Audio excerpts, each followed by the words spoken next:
morning, good afternoon, and good evening from wherever you're tuning into this channel across the world. Welcome to Verdict TV, and thank you for tuning into this channel. The news headline: Sheikh GÚMÍ sends shocking message to TINUBU after Buhari's former appointees reveals. Sheikh Ahmed GÚMÍ, an Islamic scholar, has said that President Bola Tinubu should question everyone who worked for former President Muhammad Buhari and demand that they vomit what they have stolen. The preacher further asserted that Boko Haram terrorists will soon kidnap them if the Nigerian government refuse to deal with robbers. In an interview with Vanguard newspaper, GÚMÍ made this statement and added that terrorists and the Nigerian government were now negotiating. He remarked, "I heard that there were some contacts made with the bandits, but I am not a part of it." GÚMÍ continued by arguing that discussion is the best approach to put an end to the nation's ongoing terrorist attacks. "You cannot completely rule out the military's role," he continued. "In actuality, even if you engage in negotiation, you won't do it from a position of weakness.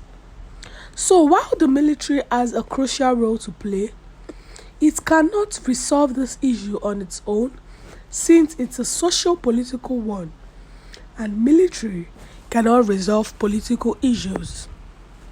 The round table is where we must go. Nobody can deny the criminals' desire to sit at the table," he added. "They came to me when I summoned them. We sat together and they voiced their complaints.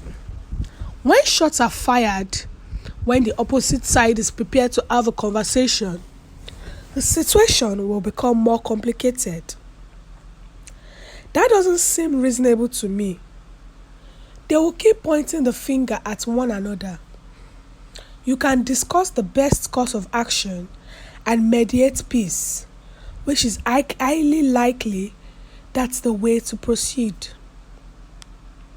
GÚMÍ stated that the bandits had complained about being driven from their homes, being killed, being bombarded, and the failure of an amnesty campaign.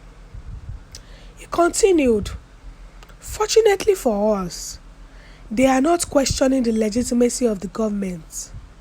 Although it's a plus, there is still a risk because terrorists are attempting to enter them. Therefore, we either convince them to join our side or we let the terrorists kidnap them, which will undoubtedly lead to a different story. Recently, the army was attacked by Boko Haram, who slaughtered several of them. That is not how guerrilla warfare ends.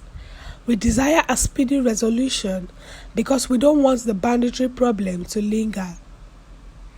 They haven't joined the religious terrorists, but when you consider their complaints, no school, no social facilities, no road, you can see why they think they ought to get a piece of the national cake as Nigerians. Therefore, I will advise the government to form a powerful committee that will examine the issue from all angles, instead of holding a political meeting as they did in Katsina or Zamfara. All parties will be present at the table while we work out a solution. To find a solution, it must involve every single one of them. Additionally, I advised Buhari to draw a line in the sand and shut his eyes to what transpired in the past when he took office. Instead, he persisted in harassing and extorting opponents while utilizing the system for combating corruption. His campaign against corruption was a failure. Therefore, Tinubu must have the guts to bring back everyone who gained financially from the previous administration and forced them to confess to their thefts, in addition to dealing with anyone who is discovered to be corrupt. What they have eaten must be vomited. Nigeria is currently bankrupt. Instead of charging the average Nigerian to pay for government operations, let the money that was stolen be returned and punish the thieves appropriately. So what's your view concerning this news? Kindly share your view in the comment section. And don't forget to like and share. And also click on the subscribe button to subscribe and the bell for more updates. We've come to the end of today's news. Thank you for listening to the end.